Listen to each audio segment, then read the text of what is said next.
Alright, omulungi atugoberera ku mukutu ogwa Credible Media. Assalamu alaikum wa rahmatullahi wa barakatuh. Ganja Fad Kemanya. Tubaza okulika nti mutambula naffe nabwe ekyo tubasaba okusubscribe nga kikulu okulikinga awamu n'okusharinga content waffe tongera ate okulabika ntambula ffenna wakati mu kuba tochi n'okumulungula amawulire nga bwe gaba gatambula mu nyaffe Uganda mu aspect zonna nayo kusingira ddala mu kisawe kya bukulembeze kisawe kya bufuzi gwanga Uganda. Onako olwaleero mbasaba mu sharing obubaka buno yenna oba oli awo anaababuuliddeko tugenda kulabika nti analyzing oba tudiginga deep okwatibwa oba okuwambibwa okwabakuumi oba ba bodyguards ab'omukulembeze w'ekibiina ki National Unity Platforms ab'enjawulo naddala abali crucial ku mulimu guno oba ab'omugaso ennyo ku mulimu guno abazze bakwatibwa gye buvuddeko awo abakulira Edi Mutwe yakwatiddwa mu bitundu by'emukono eyo yabadde alina omukolo gwaliko ne Madam Namboze n'azindibwa be balumiriza nti ba SFC ne bamutwala nga ne buli kati teri amanyi we about size oba teri amanyi wa watuufu waali. Atukimanyi bulungi nnyo nti eggwanga lino liina amateeka agalifuga agabagibwa obulungi mu ssemateeka w'eggwanga nti omuntu yenna bw'aba ayagalwa waliwo procedures mwe balina okuyita okukwata omuntu oyo. So procedures zino zizze zimenyebwa nga bakwata abantu bano era okukwatibwa kw'abantu bano ab'enjawulo be tugenda okulabika nti tumenya omuli omukulu Akirewo Kivumbi, omuli omukulu Smart, General Gaddafi, Edi Mutwe bazze okwatibwa kwabwe kwatandikira ddala mu kalulu ak'ekawempe aka by elections ez'okawempe ey'omumambuka akawangulwa National Unity Platform nga Elias Luyimbazi Nalukoola Honorable yali abakwatidde bendera. Akalulu ke twalaba akaali ak'obunkenke, akalulu ke twalaba akaali aka intimidations emundu zaavaayo okutiisatiisa abalonzi. Kuba ekituufu kiri nti akalulu konna amagye tegayina mulimu mukko naddala nga tewaliwo mbeera yonna eraga nti oba waliwo abagenda otuusibwako obuvune. Ola twalaba akalulu akalimu okuyiwa omusaayi bannakibiina ki National Unity Platform ab'enjawulo baakubibwa era omukulu oyo gwe mulaba mu kifaananyi Haitawa y'omu ku ba bodyguards ab'omuzinzi ye baamumenya kugulu wakati mu kuba nti banna abalala bali mu makomera ag'enjawulo oba torture chambers ez'enjawulo mu kaseera kano okugeza Edi Mutwe kuba teri amanyi gy'ali kyokka nga kigambibwa nti yakwatiddwa ba bitongole bikuuma ddembe. So bannamawulire bangi baakubwa twalaba embeera ffenna nga bwe yatambula mu kalulu ak'ekawempe. Bobi Wine bwe baali balonkinga akalulu ako yagamba kana akalulu ke tugenda okulabika nti tugezeserezaako protestive vote. Twalaba nti embeera yateekebwawo era ne turn up yali ntonotono naye abo abavumu abaavaayo abawagizi ba NUP baakalonda n'okukakuuma ne bakakuuma oba oli awo ne balemesa oyo yenna yandiyagadde okukwata mu kalulu ako n'obujaguzi ne babukola ki obuwanguzi ne babujaguza oluvannyuma lw'obunkenke obw'enjawulo nga tetumanyi kikinaava oba akakiiko ka byakulonda kanaalangirira ki. So okuddayo mu kalulu ako mbadde nkusigira kifaananyi kuddi ba bodyguards bano aba National Unity Platform oba aba Bobi Wine bwe baatandikibwa okulabika nti baboyebwa. Mu bo abakulira of course Edi Mutwe mu ailake yaabwe Akirewo Kivumbi n'ajjaawo abo bonna betwogerako as of now bali munda. General Gaddafi naye yali akola omulimu gwa muzinzi. Smart bali munda. Haitawa ye twalaba ekyamutuukako nti yo okugulu baamenya kumenye era takyalina busobozi olw'obulemu bwamutuusibwako ku mubiri gwe. Abasigaddewo nabo okusinziira ku bigambo byabwe batambulira ku bunkenke olw'aba balondoola ab'enjawulo nga mu bo kwe kuli General Sensambogo y'omu ku bamuzinzi abakyasigaddewo. Ashirafu Security naye akyaliwo naye abo bonna targets. Jukira nti kati saawa zino tugenda mu byobufuzi ebyakandanda tugenda mu kalulu ka 2026 general elections. wabula abantu aba Bobi Wine baawuliramu emirembe mu kumuwa obukuumi wekiba nti mu kaseera kano ab'ebitongole bikuumaddembe abantu bano bonna bakwatiddwa ne bateekebwa munda ekigendererwa ki kuba bataddeko emisango oba oliawo gitategeerekeka ekyokulabirako Akireewo Kivumbi Smart ne General Gaddafi bo bali munda mu kaseera kano balemeddwa okugrantingibwa bail ngoba oliawo n'ababavunaana tebalina bujulizi balemeddwa okuleeta obujulizi obuluma bano kwebyo babalumiriza nti baakola mu bo mulibo bannabyabufuzi betumanyi mu bitundu by'e Masaka then ne bannamawulire abalumiriza nti ebintu byayonoonebwa n'ebirala ne bibbibwa omwali amasimu omuli kamera ne ssente enkalu ne balemeddwa okuleeta obujulizi buno obubaluma kyokka ate n'amateeka nago geebuzaabuza mu kuwa abantu bano bail so abo bali munda mu kaseera kano Eddie Mutwe ye ekyamukwasizza tekinnategeerekeka poliisi egamba terina kyemanyi mu kukwatibwako okusinziira ku bigambo by'omwogezi wa poliisi kakati ekituufu kiri nti Eddie Mutwe yaaliwa kyakubiri bano abasigaddewo ba General Sensambogo ba Shirafu Security n'abalala bo embeera yaabwe essaawa zino eyimiridde etya bo tebagenda kukwatibwa nga bannaabo abala kuba ekigendererwa kiringa kyakulabika nti security y'omukulu yonna bagisaplesinga tugende okutuuka mu kalulu ng'omukulu talina security naate munnange mu bibeera bidde anti Robert Kyagulanyi Ssentamu bano abantu bonna abajja okukola nga bodyguards be si yabasaba wabula beewaayo nga bannayuganda abaagala enkyukakyuka bannayuganda abakkiririza mu ekyo kyatembeeta ne basalawo bo bajje bamuwa obukuumi nga epaati yaabwe gye bagenda okuzannya for his safety nga omununizi waabwe so kino ekintu twakirabako mu kalulu akawedde ennaku z'omwezi ndowooza zaali 2 November I think zaali 2 December yes abantu abaali ku ttiimu ya Robert Kyagulanyi Ssentamu abaawerera ddala baakwatibwa mu bitundu by'e Kalangala era ne ttiimu ye y'aba bodyguards abaali bawerera ddala baateekebwa munda nga mu bo ne Eddie Mutono yalimu n'abalala bangi nnyo abaakwatibwa mu bitundu by'e Kalangala ne bateekebwa munda n'oluvannyuma kampeyini zaali zirina okugoyinga on twalabanga bannansi abalala bavuddeyo okureplacinga bali abaali bakoze eki abaali bateekeddwa munda kino kiraga ki kino kiraga nti waliwo omutima oba waliwo ekinyegenyege ekikwata abantu okwesembereza Kyagulanyi ono n'okwewaayo okumuyirawo omubiri mu aspects zonna reason being nti ebyo byayogera balaba nga bibakwatako si bo bokka ne future z'abaana baabwe ensonga lwaki bakwata abamu abalala ne bajjawo so mu mbeera ezifaananako bwe ziti bino byonna ebigenda mu maaso biraga nti oba oliawo ambitions z'abakwata kwe kutuuka mu kalulu ka 2026 generations campaign zitandise nga ttiimu y'omukulu eya security teriiwo kyekiringa ekigendererwa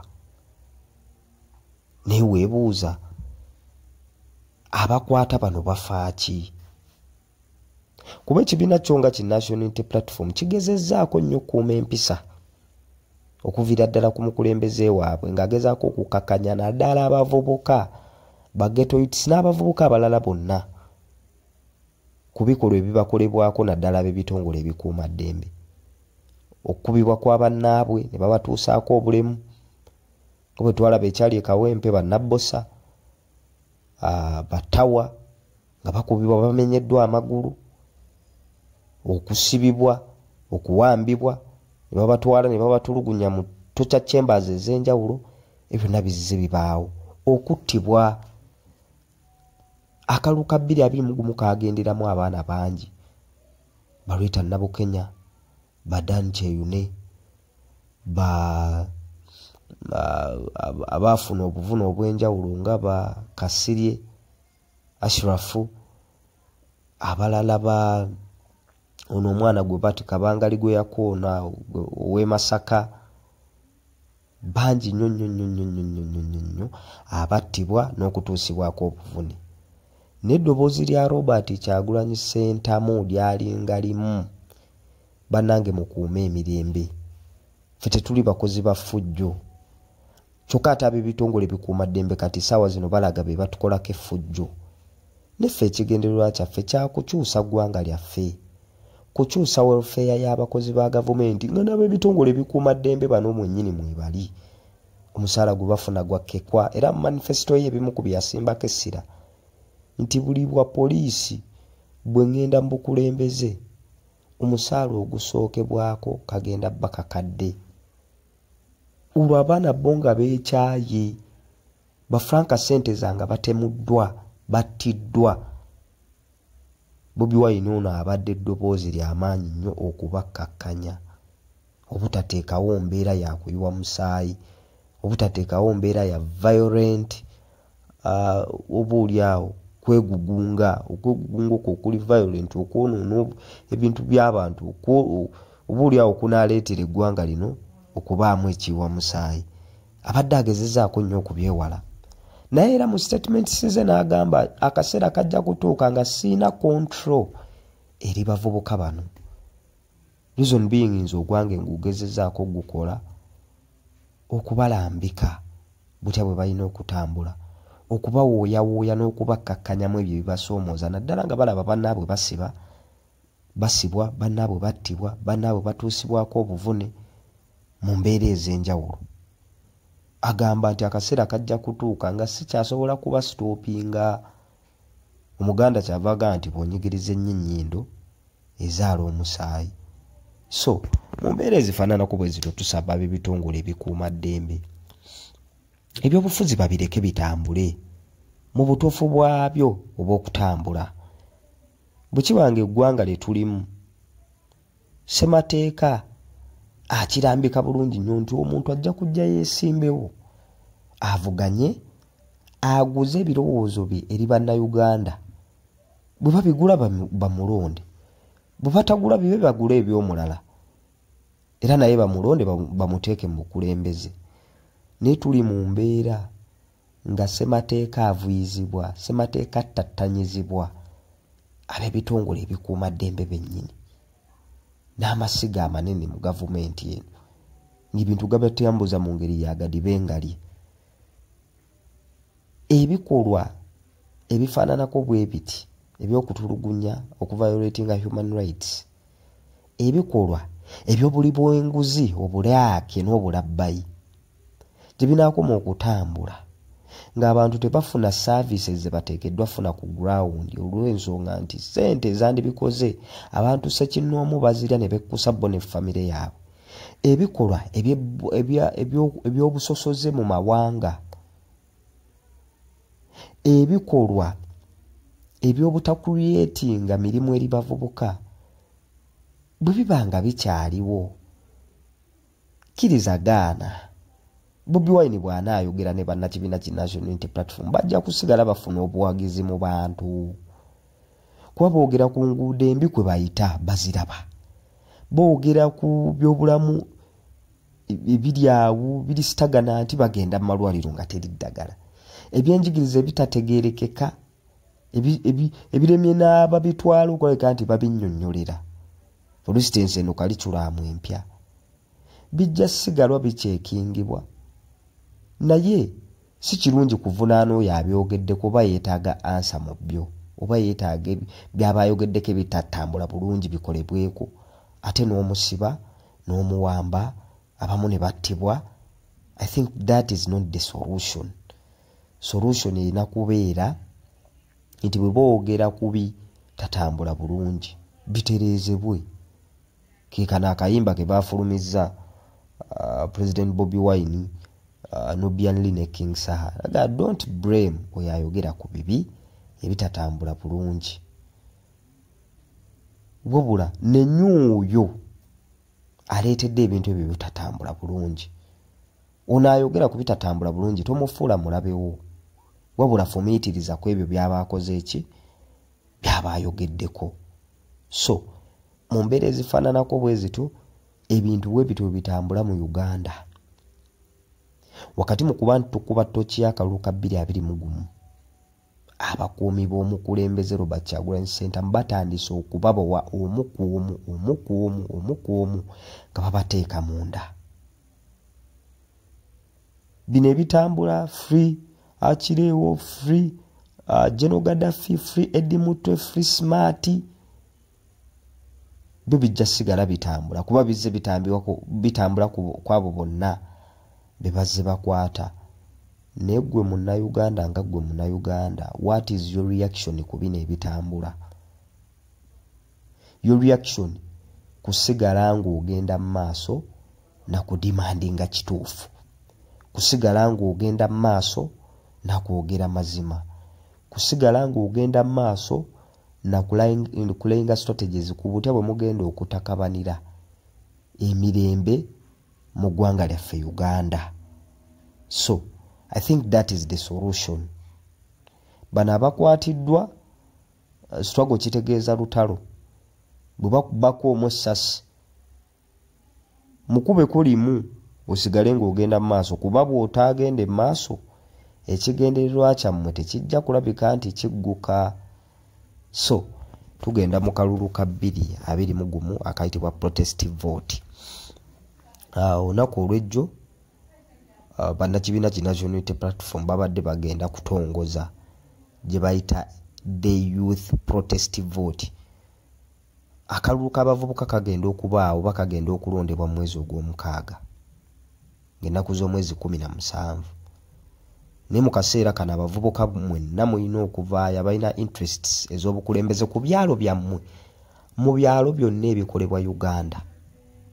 Muveeyo mwesimbewo, mu kwesimbawo mutambuze n'enjiri ey'akalulu kano kuba akalulu kano kabadde tekamanyiddwa ebbanga lyonna lyekabaddewo. Tulaba ba youth MPs ow'abakyala then ow'abavubuka bonna mu parliament awo, naye ng'abantu tebamanyi abantu bano bayita mu procedures ki okutuukibwawo, era nga bonna betuzze tufuna badde ba kibiina ki NRM.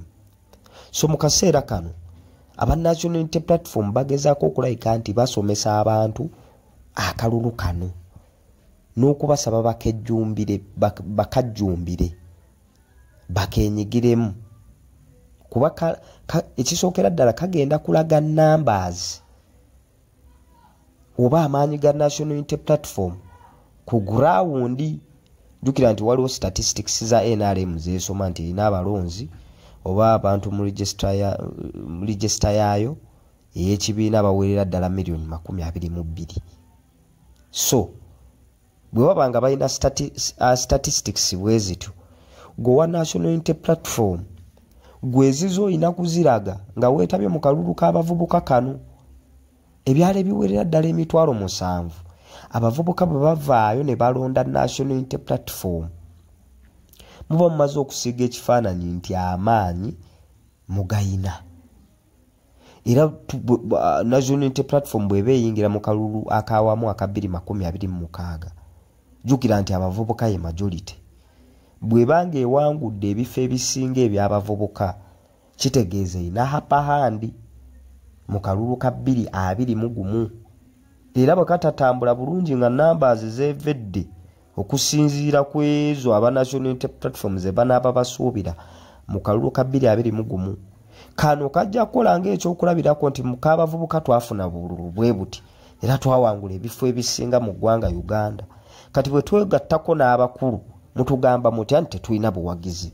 Yo obwammwe bwavuddewa nga mu kalulu k'abavubuka tebaabawagira? Kiraga nti National Unity Platform yeeyina amaanyi. Y'ensonga lwaki enjiri ya youth protestive vote abavubuka mulina okugitambuza, bavubuka bannammwe bajje babalonde in big numbers, ate nammwe mwesimbewo. Ekyo kijja kukola amakulu, kijja kugatta ne ku kibiina. Manyi bulungi nnyo nti okutya weekuli era okutiisibwatiisibwa kujja kubaawo nga mu bululu bwonna, naye ekyenjawulo nti kana akalulu ab'ebitongole ebikuuma ddembe bebakozesa tebalina capacity in numbers eteekawo mbeera ya kucyankalanya kalulu ku byalo ebyenjawulo. Ebyalo bingi bwe kiba nti ebyalo biwerera ddala emitwalo 7 kitegeeza nti ab'ebitongole ebikuuma ddembe tebalina manpower kujja kucyankalanya kalulu kano. So abavubuka mutambuze enjiri ey'akalulu kano, tulonde abavubuka baffe betugenda okulonda nga abo bebagenda okuvaamu abavubuka abagenda okutukiikirira ku districts, then bova ku districts abavubuka bagenda otukiikirira mu parliament abanaatuusa ebiruma abavubuka ebyaddala, wabula si bano abavubuka abava mu NRM nga bekkiriranya gye bali eyo naye tebaadressinga bizibu by'abavubuka. Bizibu by'abavubuka kuno okuwambibwa era basinga kuwamba abavubuka. Ebbula ly'emirimu tetuwulirangako nga ba MP b'abavubuka mu parliament baadressinga ensonga zino. Bavubuka bangi abava mu ggwanga wano ne bagenda okukuba ekyeyo mu mawanga ag'enjawulo, naddala mu kitundu ky'Abawalabu, abawala abatwalibwa companies ez'enjawulo ne batulugunyizibwa ne batuusibwako obuzibu. Abantu abo bano ba MPs oba bakulembeze ba mu parliament ebizibu ebyo tetubiwulirangako nga babyadressinga. Abavubuka abali mu masomero basanga okusoomoozebwa kungi naddala mu misoso gy'ebyalo. Abaana abawala bwe batuuka mu nsonga zaabwe ez'ekikyala basanga okusoomoozebwa okutagambika nga tebalina sanitary towels zibayambako mu nsonga eyo. Naye nga abavubuka basobola okwadressinga ensonga ezo mu parliament, bannaabwe gavumenti neerenga oba nereeta solutions ku bizibu ebyo. So abavubuka basanga obuzibu bw'amaanyi nnyo, naye abalina okulabika nti banogera ebizibu byabwe eddagala. Oba oli awo beesuulirayo gwa naggamba mu parliament tebatuusa ddoboozi lya muvubuka ku ebyo byennyini ebimuluma. So akalulu kano nsaba mukajjumbire abavubuka mukeenyigiremu. So olunaku olwayo tubadde tuzze okulabika nti tusiiga ekifaananyi ku mbeera etambula ku bakuumi b'Oweekitiibwa Robert Kyagulanyi Ssentamu. Ssaawa zino bwe tulabanga bye baagala bonna okumalira mu makomera. Munnayuganda olina kukola ki? Munnayuganda olina kusigala ng'otambula n'okudimandinga eddembe ly'abantu bano, kuba bannayuganda abaasalawo okuwagira kye bawagira nga baba tebamenye mateeka, wabula okwogera amazima bwe guba nga gwafuuka musango. Bangi be bagenda okulabika nti basiba, era bangi abafuuse ba candidates b'amakomera.